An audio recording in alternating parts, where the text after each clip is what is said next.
आज से ठीक 2 साल पहले मैंने ये चैनल खोला था एंड सोचा था कि यूट्यूब क्रिएटर बन के वो नॉलेज शेयर करूं जो कि आने वाली जनरेशन की मदद करते। लेकिन मुझे नहीं पता था कि 2 साल बाद मैं खुद एक ऐसी कंडीशन में होऊंगा जहाँ पे लोग मुझे झूठा बोलेंगे, मेरी सेविंग्स खत्म हो चुकी होगी और मैं अंदर से पूरा टूट चुका हूँगा। मैं 2 साल तक YouTube को, अपनी ऑडियंस को वो सब कुछ देने की कोशिश करी जो मैं दे सकता था, लेकिन बदले में मुझे क्या मिला।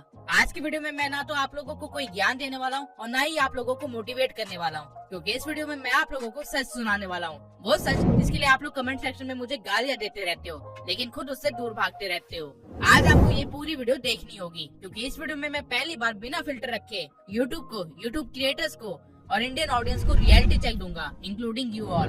आज से ठीक 2 साल पहले जब मैंने अपनी पहली वीडियो अपलोड करी थी तो मेरे पास कोई बड़े सपने नहीं थे, क्योंकि मैं एक ऐसी सिचुएशन में था जहाँ मुझे रेंट के पैसे भी मिल जाते तो बहुत थे। एंड उस टाइम पे जब मैंने वो नॉलेज शेयर करना स्टार्ट करा जो मेरे पास पहले से ही था, तो लोगों ने मुझे सपोर्ट दिखाया एंड मुझे रियलाइज हुआ कि कितने सारे लोग नीड में है गाइडेंस के एंड एम्बिशन के। एंड ये चीज ने मुझे इतना मोटिवेट किया कि उस टाइम पे भी मैं 16-18 घंटे काम करके कंटेंट बना रहा था ताकि लोग मुझसे कुछ सीख सके एंड आगे बढ़ सके। एंड ये चीज ने मुझे रियलाइज करवाया कि मुझे कंटेंट क्रिएशन पसंद है। जब लोग मेरी वीडियो देख के कुछ सीखते थे, पॉजिटिव कमेंट करते थे, तब मुझे लगता था कि मैं अपनी लाइफ में शायद कुछ कर रहा हूँ, किसी की मदद कर रहा हूँ। स्टार्टिंग में ये सब कुछ बहुत छोटा था और बहुत अच्छा था। एक वीडियो जिसमें 500 व्यूज आ गए, 10 पॉजिटिव कमेंट्स आ गए, वो चीज इनफ थी मुझे पुश करते रहने के लिए, आप लोगों के लिए और ज्यादा कंटेंट बनाते रहने के लिए। मुझे लिटरली में लगा था कि मैं जितनी ज्यादा वैल्यू ऑडियंस को प्रोवाइड करता रहूंगा, जितना ज्यादा उनकी हेल्प करता रहूंगा, वो लोग मुझे उतना पसंद करेंगे, उतना ही ज्यादा मैं ग्रो करूंगा और उतना ही ज्यादा वो सब भी ग्रो करेंगे। लेकिन ये मेरी सबसे बड़ी गलती थी।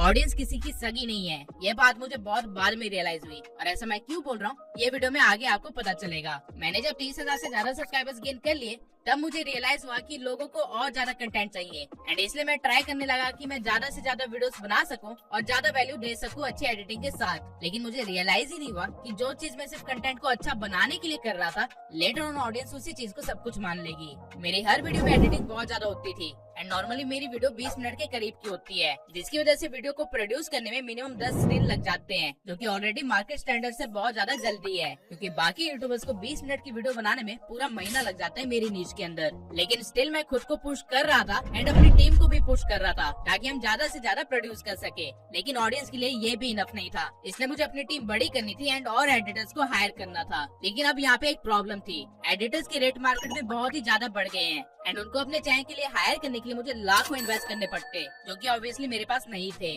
आप सभी को लगता है कि यूट्यूब इतना पैसे देता है कि एक बंदा एक अच्छी खासी लाइफ जी सके, लेकिन मैं अभी आप सभी को एक रियलिटी चेक देना चाहता हूँ।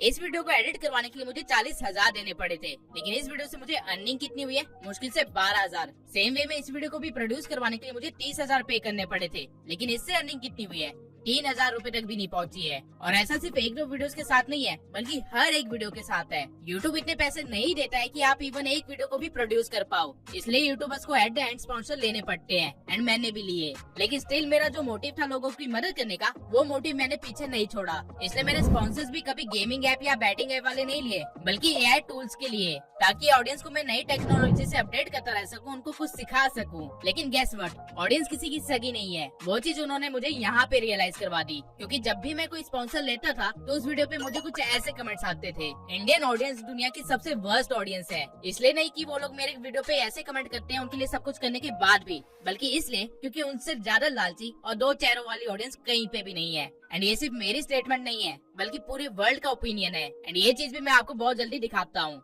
मेरे चैनल की ऑडियंस ऐसी है जिनको या तो कंटेंट क्रिएटर बनना है या फिर जिनको अर्निंग करनी है। लेकिन जब इनको पता चलता है कि जिस क्रिएटर को ये देख रहे हैं वो अर्निंग कर रहे हैं, तो इंडियन ऑडियंस चिढ़ जाती है। एंड मुझे आज तक समझ नहीं आया कि ऐसा क्यों होता है। और मुझे सबसे ज्यादा हंसी तब आती है जब मेरी ऑडियंस स्पॉन्सर वीडियो पे ऐसे कमेंट करती है, क्योंकि मुझे पता है कि कोई अगर मेरी वीडियो देख रहा है तो वो मेरी वीडियो यूट्यूबर बनने के लिए ही देख रहा है। और जब कल को वो बंदा यूट्यूबर बन जाएगा और उसे एडसेंस से पैसे नहीं मिलेंगे और उसे भी स्पॉन्सर्स लेने पड़ेंगे, तब उसकी ऑडियंस कमेंट सेक्शन में ठीक उसी वे में उसको टॉन्ट मारेगी जैसे वो लोग मेरे कमेंट सेक्शन में अभी उल्टे सीधे कमेंट्स लिखते हैं। ये है आप लोगों की रियलिटी। आप लोग जैसे कंज्यूमर्स हो, कल को आपको भी वैसे ही कंज्यूमर्स मिलेंगे। आप लोग जितने बेकार कंज्यूमर हो, कल को आप उतने ही बेकार क्रिएटर भी बनोगे। एंड आई नो आपको ये सुनकर बुरा लग रहा है एंड ऑलरेडी आप लोगों ने अपना कीपैड खोल लिया होगा उल्टी सीधी बातें लिखने के लिए, लेकिन आपके कुछ भी लिखने से या बोलने से ये रियलिटी चेंज नहीं होने वाली है। जब मुझे रियलाइज हुआ कि मेरी ऑडियंस को नहीं पसंद है कि मैं कोई स्पॉन्सर करूं, तो मैंने सोचा कि मैं डायरेक्ट उनसे ही पैसे मांग लेता हूं। इसलिए मैंने डिजिटल प्रोडक्ट्स बनाना स्टार्ट कर दिया एंड मार्केट से भी कुछ डिजिटल प्रोडक्ट्स खरीद के जो कि थोड़े ज्यादा प्राइस में थे, क्योंकि मैं ये सोच रहा था कि ऑडियंस को इसकी नीड है, वो लोग अपने लिए तो इन्वेस्ट करेंगे ही, लेकिन मेरे अंदर स्टिल ऑडियंस की मदद करने वाला जो भूत था वो उतरा नहीं था। इसलिए मैं डिजिटल प्रोडक्ट्स का प्राइस भी 100-200 रुपए तक ही रखा और वीडियो के बीच में सिर्फ 2-3 लाइन्स में मैं उसे प्रमोट करके वैल्यू प्रोवाइड कर दिया करता था। लेकिन अगेन मुझे सिर्फ एक सेटबैक ही मिला, क्योंकि जितनी मैंने सेल सोची थी उतनी सेल मुझे कभी हुई नहीं। उल्टा प्लेटफॉर्म फीस में मेरे ज्यादा पैसे लग गए और इस सबके सिवाय मुझे कमेंट्स में और गालियां पड़ने लगी, ये बोल के कि मैं फ्री में क्यों नहीं दे देता हूँ। इस मोमेंट पे मुझे इतना तो पता चल गया था कि मैं कभी भी इंडियन ऑडियंस से पैसे नहीं ले सकता, क्योंकि इंडियन ऑडियंस की मेंटेलिटी अभी भी 10 साल पीछे ही चल रही है दुनिया से। इसलिए मैं नया चैनल बना के वहाँ पे स्पॉन्सर्स लेने की कोशिश करी और मुझे एक और बार नुकसान हुआ। इस बार जब हमने स्पॉन्सर को अपनी प्राइस पिच करे तो वो लोग लिटरली में सिर्फ 30,000 रूपए दे रहे थे एक डेडिकेटेड वीडियो बनाने के लिए, वो भी 5 लाख वाले एजुकेशन चैनल पे। और ऐसा सिर्फ एक ब्रांड ने नहीं किया बल्कि बहुत सारे ब्रांड्स ने किया, इवन उन ब्रांड्स ने भी जिन्होंने पिछली बार हमें लाखों रुपए दिए थे। जब मैंने उनसे रीजन पूछा तो उन्होंने बताया कि इंडियन ऑडियंस सिर्फ साइन अप्स करके फ्री क्रेडिट का ही यूज करती है एंड कन्वर्ट नहीं होती है, जिसकी वजह से उनको ज्यादा अर्निंग नहीं हो पाती है, उल्टा नुकसान ही होता है। एंड इसलिए वो लोग अभी इंडियन क्रिएटर्स को स्पॉन्सर दे ही नहीं रहे हैं एंड जिनको भी दे रहे हैं उन सभी को बहुत ही कम प्राइस में दे रहे हैं, क्योंकि उनके लिए स्पॉन्सर नुकसान ही है। एंड यहाँ पे गलती सिर्फ ऑडियंस की ही नहीं थी बल्कि यूट्यूबर्स की भी थी। इंडियन यूट्यूबर्स को ये तक नहीं पता है कि स्पॉन्सर से कितना चार्ज करना होता है, उनकी खुद की ब्रांड वैल्यू ही नहीं है। इंडियन यूट्यूबर्स लिटरली में इतने बेवकूफ है कि कोई भी ब्रांड आके उनको सिर्फ 25,000 रूपए दे देता है तो ये लोग उनके लिए कंटेंट बना के दे देते हैं, जबकि एक्चुअल मार्केट वैल्यू उस वीडियो की लाखों में है। इसी वजह से काफी सारे बड़े बड़े इन्फ्लुएंसर मार्केटिंग एजेंसीज भी अब इंडियन क्रिएटर्स के साथ काम करना बंद कर रही है, क्योंकि इंडियन क्रिएटर्स खुद की ही वैल्यू नहीं करते हैं। मैं ये सारी बातें यहाँ पे जो बोल रहा हूँ ये सब कुछ राइट नाउ चल रहा है मार्केट के अंदर। मैं यहाँ पे कुछ भी बना के नहीं बोल रहा हूँ। अगर आप हल्का सा भी क्रिएटर इकोनॉमी के अंदर हो तो आपको ये सारी चीजें पता होगी। एंड इस सबसे खराब बात ये है कि आने वाले टाइम में ये चीजें और ज्यादा बेकार होने वाली है, क्योंकि इंडियन क्रिएटर इकोनॉमी का पूरा इकोसिस्टम ही बिगड़ा हुआ है। इंडियन क्रिएटर्स कहने के लिए क्रिएटर्स हैं, लेकिन इनकी थिंकिंग मजदूरों से अलग नहीं है। ये लोग लिटरली में कंटेंट क्रिएशन को दिहाड़ी की तरह करते हैं, जिसकी वजह से पूरी मार्केट खराब हो रही है और कंपनीज और ब्रांड्स बाकी क्रिएटर्स को एक्सप्लॉइट कर रही है। एज एन ऑडियंस आप लोगों के पास हमेशा हर चीज का जवाब होता है जो कि आप कमेंट सेक्शन में लिखते रहते हो। आपके पास हमेशा एक टॉन्ट रेडी होता है, लेकिन यहाँ पे मेरा एक क्वेश्चन है जो मैं आप लोगों से पूछना चाहता हूँ। अगर मैं अच्छी एडिट वाली वीडियो डिलीवर ना कर सकूँ तो आप लोग वीडियो नहीं देखोगे, डजंट मैटर उसके अंदर कितनी वैल्यू हो। अगर मैं स्पॉन्सर लेता हूँ तब भी आप लोग वीडियो नहीं देखोगे, भले ही वीडियो के अंदर आपको मैंने जितनी मर्जी नॉलेज दे दी हो। एंड अगर मैं कुछ प्रोडक्ट लाता हूँ आपके लिए तो आप वो भी बाय नहीं करोगे, भले ही उस प्रोडक्ट से आपका फायदा हो रहा हो। एंड अगर मैं वापस से स्पॉन्सर के पास जाऊँ तो मैं अपना ही नुकसान करके बैठ जाऊंगा, क्योंकि वो स्पॉन्सर अब मुझे पैसे देंगे ही नहीं। नाउ एज एन ऑडियंस आप बताओ कि इस मोमेंट पे एक क्रिएटर को क्या करना चाहिए। आप लोग क्रिएटर से एक्सपेक्ट करते हो कि वो 1 महीने की मेहनत 1 हफ्ते में आपको डिलीवर करे। आप लोग क्रिएटर से एक्सपेक्ट करते हो कि वो आपको सब कुछ फ्री में प्रोवाइड करे, उसके लिए 18-18 घंटे काम भी करे। लेकिन एज एन ऑडियंस आप लोगों ने आज तक क्रिएटर को क्या दिया है? ना व्यूज दे पाते हो, ना पैसे हो, ना ही सपोर्ट। एंड ये सिर्फ मेरी कंडीशन नहीं है, हर इंडियन यूट्यूबर की राइट नाउ यही हालत है जो भी एजुकेशन कंटेंट बना रहा है या फिर वैल्यूएबल कंटेंट बना रहा है। कंटेंट क्रिएशन की मार्केट खराब होती जा रही है क्योंकि हमारे कंज्यूमर अपनी मेंटेलिटी को पीछे नहीं छोड़ पा रहे हैं। आप सभी लोग जो कंटेंट क्रिएटर बनने के सपने देख रहे हो, यूट्यूबर बनने के सपने देख रहे हो, आप सभी के सभी इस रियलिटी को भी देखो। राइट नाउ मैं एक ऐसे मोमेंट पे हूँ जहाँ ना तो मैं चैनल को क्विट कर सकता हूँ और ना ही आगे बढ़ सकता हूँ। I am literally stuck. जिस रैट रेस को छोड़ने के लिए मैंने कंटेंट क्रिएशन स्टार्ट किया था, मैं वापस से उसी रैट रेस में फंस गया हूँ, जहाँ पे मैं डेली उठ के या तो बस स्क्रिप्ट लिख रहा हूँ या फिर वॉइस ओवर कर रहा हूँ या फिर वीडियो अपलोड होने का वेट कर रहा हूँ। जब मेरे 1 लाख सब्सक्राइबर थे तब मैं जितनी अर्निंग कर रहा था, 7 लाख होने के बाद भी मैं सिर्फ उतनी ही अर्निंग कर रहा हूँ। उल्टा अब टीम बड़ी हो गई है इसलिए मेरे एक्सपेंसेस बढ़ गए एंड अब मुझे अपनी सेविंग से पैसे देने पड़ रहे हैं। नंबर्स की यहाँ पे कोई वैल्यू नहीं है। अगर कल को मुझे 1 मिलियन सब्सक्राइबर्स भी मिल जाते तो भी कुछ चेंज नहीं होगा, क्योंकि मेरी ऑडियंस सेम रहने वाली है, मार्केट सेम रहने वाला है। मेरे पास लिटरली में लाइफ के इस मोमेंट पे कोई भी रीजन नहीं है कंटेंट क्रिएशन को कंटिन्यू करने का। और अगर आपको लग रहा है कि सारी प्रॉब्लम्स यहीं पे खत्म हो गई है तो ऐसा नहीं है। इंडियन यूट्यूबर्स और ऑडियंस ने मार्केट जितनी खराब कर रखी है उतनी ही यूट्यूब ने भी बैंड बजा रखी है क्रिएटर्स की। यूट्यूब अपनी पॉलिसीज में लगातार अपडेट्स लाता रहता है और यूट्यूब का कोई भरोसा नहीं है कि कब वो आपका चैनल डिलीट कर दे किसी ऐसी गलती के लिए जो कि आपने 2 से 5 साल पहले करी होगी। रातों रात आपका चैनल गायब हो सकता है और आप कुछ नहीं कर सकते। अब अगर आप लोगों को लग रहा है कि ये मैं सिर्फ अपनी भड़ास निकाल रहा हूँ या ये सब सिर्फ मेरे दिमाग में है, तो एक बार आप बाकी क्रिएटर्स की भी सुन लो कि उनका क्या कहना है इस मामले में। एक दिन सौरभ जोशी भाई अपने किसी काम से जा रहे थे, थोड़ा टाइम कम था, काम अर्जेंट था, बट उन्हें उनका कोई सब्सक्राइबर मिल जाता है, क्योंकि काम थोड़ा अर्जेंट था, वो सब्सक्राइबर को टाइम नहीं दे पाते। सब्सक्राइबर क्या कहता है पता है, इसे तो हमने अपने सपोर्ट से बनाया, अब ये एटीट्यूड दिखा रहा है। एंड ऐसे में सौरभ भाई को एटीट्यूड किंग का टाइटल भी दे देता है। ये है one of the dark side of YouTube audience. अगर तुम ग्रो कर जाते हो, तुम्हारी प्राइवेसी तो जाने ही वाली है, लोग तुम्हें छोटी से छोटी बात को लेकर ट्रोल और परेशान भी करेंगे। तो मेरे दोस्त अंटू ने आज तक कोई भी वीडियो नहीं डाली है, वो क्यों नहीं बना भाई यूट्यूबर? लोगों ने उसको सपोर्ट क्यों नहीं किया? सिंपली बिकॉज उसने कंटेंट डाला ही नहीं। तो जब एक क्रिएटर कंटेंट डालता है और अच्छा कंटेंट डालता है, उस पर व्यूज तभी आते हैं। सपोर्ट जैसी कोई चीज नहीं होती। अगर सपोर्ट से ही बात बनती तो भाई जैसे ही एक क्रिएटर की वीडियो क्वालिटी कम होती है, उस पर व्यूज डाउन क्यों हो जाते हैं? Again simply because content he matter करता है। ऑफ कोर्स एक क्रिएटर का अपनी ऑडियंस से कनेक्ट तगड़ा हो सकता है, जैसे एल्ग्रो और उसकी ऑडियंस का, पर व्यूज अच्छे कंटेंट पर ही आएंगे। अब इसके बाद भी जब तक तुम्हारे व्यूज थोड़े कम होते हैं पर कंटेंट तगड़ा होता है, तो लोग तुम्हें सपोर्ट करेंगे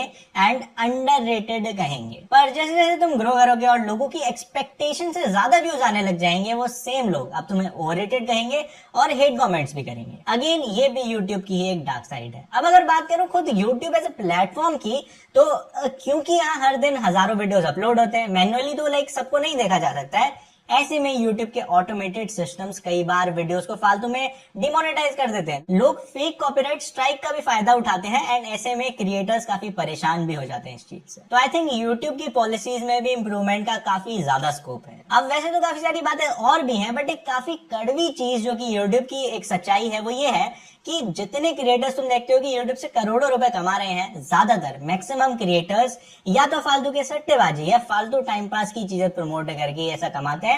बिकॉज इंडिया में, यूट्यूब इंडिया में अभी तक स्पॉन्सर्स और ब्रांड कोलैब्स की क्वालिटी उतनी अच्छी नहीं है जितनी की फॉरेन में है। फॉरेन में तो ब्रांड्स जैसे कि LG, सैमसंग, ये सभी भी ब्रांड कोलैब्स करते हैं, बट इंडिया में वो अभी काफी लिमिटेड है। वो केवल क्रीम ऑडियंस को ही टारगेट कर पा रहे हैं। बट आई थिंक ये एक्सक्यूज नहीं हो सकता कि स्टिल जिनके पास 10-10 मिलियन सब्सक्राइबर्स हैं, वो लोग सट्टेबाजी और इन सब चीजों को प्रमोट करते हैं। स्टिल ऑडियंस उनको अपना आइडल मानती है। आई होप छोटे से टाइम में मैं तुम्हें कुछ नया पर्सपेक्टिव दे पाया हूँ। बाकी thanks to tube sensor for featuring me. Over and out. Comment करना एल्ग्रो। बाय। क्या दिन आ गए मेरे, ये छोटे मोटे क्रिएटर्स के साथ कोलैब करना पड़ रहा। Hello guys, it's Kriya view and I am going to share my perspective as a content creator. तुम्हें ऊपर से देखने में तो काफी अच्छा फील होता होगा, भाई क्या कंटेंट क्रिएटर है, बढ़िया वीडियोस डालो, पैसे कमाओ, इसकी बहन की मजे मजे। बट ट्रस्ट मी, बैकएंड में चलने वाला सीन सिर्फ क्रिएटर्स को ही पता होता है। Like research, scripting, recording, editing या ब्रांड डील्स, ये सारी चीजें ही मैनेज करनी पड़ती है, जो कि इजी तो बिल्कुल भी नहीं होता। एंड इसके ऊपर भाई बिना मतलब का अगर कहीं हेट कमेंट दिख जाए, उसकी और टेंशन। हेट कमेंट्स भी ऐसे जिसका कोई सेंस ही नहीं बनता भाई। मेजोरिटी तो अच्छे कमेंट्स ही होते हैं ऑब्वियसली, बट कई होते हैं जो बिना किसी बात के भाई ऐसे ही हेट कमेंट, जिसका न सिर होगा न पैर। बट ऑब्वियसली सोशल मीडिया पर काम करना है तो दोनों साइड्स को संभालना पड़ेगा। तुम्हारी तारीफ भी होगी एंड हेट भी मिलेगा कहीं ना कहीं, जिसको एक्सेप्ट करना ही पड़ेगा। एंड काफी व्यूअर्स को स्पॉन्सर्ड वीडियोस नहीं पसंद आती कि भाई क्या ये स्पॉन्सर्ड वीडियोस बनाते रहते हो, पैसा छाप लिया, पैसा, ऐसे कमेंट्स आते हैं। पर भाई अगर हम स्पॉन्सर्स ना करें अपने चैनल पर, तो हमें अपना चैनल चलाने के लिए बैंक से लोन लेना पड़ेगा। I am not even kidding bro, बताता हूँ मैं। क्योंकि जितना हमारा एडसेंस से रेवेन्यू बनता है, उससे ज्यादा तो हम एडिटर्स को पे कर देते हैं। लाइक फेसलेस वीडियोस एडिट करने के लिए एक एडिटर का चार्ज होता है 1000 से 1500 रुपए पर मिनट, और हमारी वीडियोस रेंज करती हैं 10 से 15 मिनट। तो समझ जाओ अगर हमें महीने का सिर्फ 3 वीडियो ही डालना हुआ, तो इसका बजट आराम से 50 to 60,000 तक जाता है। एंड पर्सनली मेरे एडसेंस से इतना पैसा आता है कि मैं एक वीडियो एडिट करवा पाऊंगा, बस, शायद एक भी नहीं। तो अपने को मजबूरी में स्पॉन्सर्स करने पड़ते हैं। एंड ऐसा भी नहीं कि हम सट्टा प्रमोट करते हैं भाई, जेन्युइन ब्रांड्स होते हैं वो। बाकी बोलो तो सट्टा प्रमोट करें, हमको ऑफर्स आते हैं जो लाखों में होते हैं। मतलब अगर पैसों की सिर्फ बात होती तो हम वो भी प्रमोट कर सकते थे, बट ऑब्वियसली मैं करूंगा नहीं कभी। ऊपर से जो हम स्पॉन्सर्स करते हैं उसके लिए ब्रांड्स भी इतना इजिली मिलते नहीं है भाई। कई बार तो डील होने के बाद वो हमें घोस्ट कर देते हैं, मतलब रिप्लाई नहीं देते डील कंफर्म होने के बाद। एंड ये अभी मेरे साथ रिसेंट में ही हुआ, तो इसका टेंशन अलग। बट ठीक है, दीज आर स्ट्रगल्स जो हम फेस करते हैं एज ए क्रिएटर। पहले मुझे भी लगता था कि क्या ये इंडियन क्रिएटर्स पैसों के लिए इतना रोते रहते हैं कि पैसे नहीं बने, इतने नहीं बने, कुछ नहीं बना।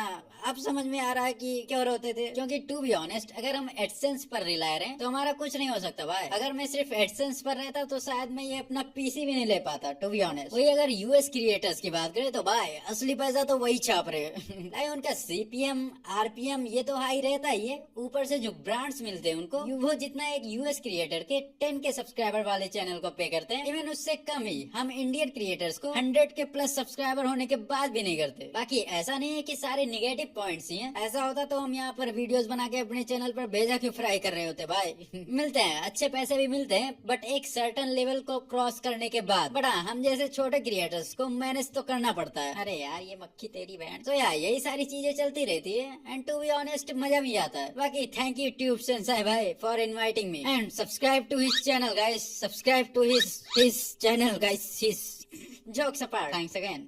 सो एक चीज जो कि मैंने एक्सपीरियंस किया है रिसेंटली इज दैट आपकी क्रिएटिव फ्रीडम बहुत हद तक खत्म हो जाती है, स्पेशली जब आपका चैनल ग्रो करने लगे। हमें से बहुत सारे लोग हैं जो सिर्फ पैसों के लिए नहीं बल्कि एक क्रिएटिव माइंडसेट के साथ अपना चैनल शुरू करते हैं, and we just want to share what we love. But at the end of the day YouTube एक बिजनेस है, सो आपको उसे वैसे ही ट्रीट करना पड़ता है, बिल्कुल एक बिजनेस की तरह। फॉर एग्जाम्पल अगर मैं अपने नीश की ही बात करूँ जो यूट्यूब ग्रोथ नीश है, तो जेन्युइनली मुझे बहुत सारी चीजें शेयर करने का मन करता है अपने ऑडियंस के साथ जो मैं नहीं कर पाता हूँ। बहुत सारे यूट्यूब ग्रोथ के कॉन्सेप्ट्स या आइडियाज जो एक्चुअल में क्रिएटर्स को हेल्प भी बहुत करेंगे, ऐसे बहुत से वीडियोस में नहीं बना पाता हूँ क्योंकि मुझे पता है कि उन पे व्यूज नहीं आएंगे। फॉर एग्जाम्पल मैं कई महीनों से अच्छे टाइटल्स लिखने के अराउंड एक बहुत लॉन्ग वीडियो बनाने का प्लान कर रहा हूँ, लेकिन मुझे पता है कि उस पे उतने व्यूज नहीं आएंगे बिकॉज लोगों को तो वही एक दिन में वायरल होने का ट्रिक जानना है। सो यही प्रॉब्लम है, मतलब जो एक्चुअल में हेल्पफुल वीडियोस होते हैं उन पे व्यूज नहीं आते हैं। अगर व्यूज चाहिए तो आपको वही 5-6 गिने चुने टॉपिक्स के अराउंड कंटेंट बनाना होगा, like YouTube automation, AI related, how to go viral, मतलब जो भी ट्रेंडिंग है एट द मोमेंट। सो या पीपल से कि यूट्यूबर्स खुद के बॉस होते हैं एंड उन्हें कोई कंट्रोल नहीं करता,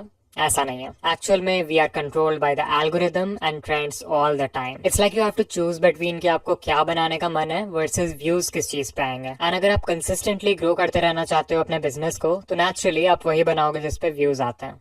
अभी आपने मेरी नीच के सभी टॉप क्रिएटर्स को सुना, एंड आई होप आप लोगों को रियलाइज हो गया होगा कि ये लोग तक स्ट्रगल कर रहे हैं। अल्टीमेटली इंडिया की पूरी क्रिएटर इकोनॉमी का पूरा इकोसिस्टम अभी बिगड़ा हुआ है, and that's why I have decided to quit content creation, not as a whole but as a primary support. आज से ठीक 600 दिन पहले जो मेरे अंदर एक विलिंगनेस थी कंटेंट क्रिएटर बनने की, लोगों की मदद करने की, वो इस इकोसिस्टम में एग्जिस्ट नहीं कर सकती है। इसलिए मैं कंटेंट डालूंगा तो जरूर, लेकिन सिर्फ कंटेंट क्रिएशन पे रिलाई नहीं करूंगा, बल्कि और भी बिजनेसेस करूंगा एंड उन पे ज्यादा ध्यान दूंगा compare to content creation. But ये वीडियो मैंने आप लोगों को ये बताने के लिए नहीं बनाई थी। इस वीडियो का मोटिव था आप लोगों को एक आईना दिखाना। आप लोग कंज्यूमर्स हो और हर इकोनॉमी कंज्यूमर के हिसाब से ही चलती है। अगर आज आप लोग खुद को एक अच्छे कंज्यूमर में नहीं बदलते हो, एक मैच्योर कंज्यूमर में नहीं बदलते हो, तो कल को क्रिएटर बनने के बाद आपको भी सेम प्रॉब्लम फेस करनी पड़ेगी। एंड बहुत ही ज्यादा चांसेस है कि हम सभी से ज्यादा खराब प्रॉब्लम फेस करनी पड़ेगी, क्योंकि हम लोगों को यूट्यूब पे 4 से 5 साल हो गए हैं। हमारे पास नेटवर्क है, हमारे पास बिजनेस की नॉलेज है, जिसकी वजह से अभी तक हम सर्वाइव कर पा रहे हैं एज एन क्रिएटर। लेकिन अगर आप एक नए कंटेंट क्रिएटर बनते हो तो आपके पास इन दोनों में से कुछ भी नहीं होगा, एंड ऐसे इकोसिस्टम में आप एग्जिस्ट नहीं कर पाओगे, एंड अगेन एक 9 to 5 की रैट रेस में फंस जाओगे। इंडियन ऑडियंस को हर जगह पे नकारा जाता है, इंडियन क्रिएटर्स को हर जगह पे अनवैल्यूएबल वे में देखा जाता है। बट मैं दिल से चाहता हूँ कि ये चीजें चेंज हो, एंड मैं ये अकेले नहीं कर सकता, ये आपके हाथों में है। आप लोग एज एन कंज्यूमर खुद को बेटर बना सकते हो, खुद को मैच्योर कर सकते हो, एंड खुद का ही फ्यूचर सिक्योर कर सकते हो। मेरी कही भी बात में भी आज आपको समझ ना आ रही हो, एंड हो सकता है कि आपको ट्रिगर भी कर रही हो, बट बिलीव मी, ये सारी बातें आज जो मैंने आप लोगों के साथ शेयर करी है, ये हर एक क्रिएटर करना चाहता है, लेकिन कर नहीं सकता, क्योंकि आप लोग उसे इतना डिमोटिवेट कर दोगे, इतना गलत बोल दोगे कि वो कभी आपके सामने सच बोलेगा ही नहीं। इवन अभी भी कमेंट सेक्शन में आई एम श्योर काफी सारे लोग पहुंच चुके होंगे कि कंटेंट क्रिएशन छोड़ के क्यों बना रहे कंटेंट, एसेट्रा एसेट्रा, सारे उल्टे कमेंट्स लिख रहे होंगे, लेकिन वो ये नहीं सोच रहे होंगे कि हम खुद को चेंज करें। द ओनली रीजन मैंने ये वीडियो बनाई है क्योंकि मेरे अंदर अभी भी ऑडियंस की मदद करने का भूत सवार है, एंड इस वीडियो के थ्रू मैं इंडियन क्रिएटर्स और कंज्यूमर्स दोनों का थिंकिंग पैटर्न बदलना चाहता हूँ। एंड मैं इकलौता नहीं हूँ जो ये करना चाहता है, बहुत सारे क्रिएटर ये करना चाहते हैं, लेकिन वो सब इतना डरे हुए हैं कि उनकी ऑडियंस उनको सपोर्ट नहीं करेगी एंड उनको डिमोटिवेट करना स्टार्ट कर देगी। बट जैसा कि मैं इस चैनल की शुरुआत से बोलता आ रहा हूँ, आई डोंट केयर। अगर आप लोगों को मेरी बातें समझ नहीं आती, आप लोग सपोर्ट नहीं कर सकते हो, तो आपके यहाँ पे होने का भी कोई मतलब नहीं बनता है। ये वीडियो मैंने आप लोगों को डांटने के लिए नहीं बनाई है, बल्कि आप लोगों को एक रियलिटी चेक देने के लिए बनाई है। एंड आई होप इस वीडियो ने आपके अंदर थोड़ा चेंज लाया होगा, एंड आप लोग खुद को एंड इंडियन क्रिएटर इकोनॉमी को थोड़ा स्ट्रॉन्ग करोगे फ्यूचर के लिए। एंड अगर आप लोगों के दिमाग में ये चल रहा है कि ये चीजें इतनी बड़ी प्रॉब्लम नहीं है, तो एक बार मेरी इस वीडियो को जरूर देखना, जहाँ पे मैंने आज से 10 से 20 साल बाद क्रिएटर इकोनॉमी को एक्सप्लेन करा है। तब आपको रियलाइज होगा कि अभी जो मैंने चीजें आपको बताई है वो कितनी बड़ी प्रॉब्लम है। मिलते हैं अगली वीडियो में।